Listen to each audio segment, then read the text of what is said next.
This is the 2012 Panicaut from Jean-Henri Fabre from the Côte de Rhone village Plan de Dieu in the southern Rhone Valley of France. So Plan de Dieu is a village wine.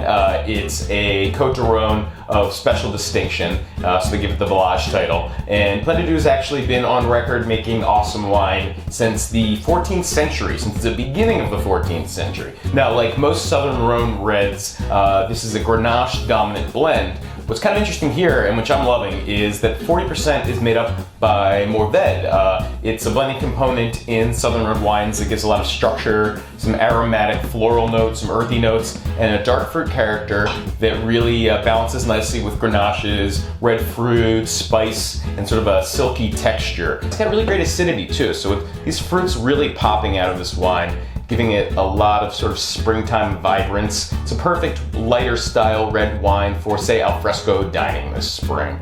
Cheers.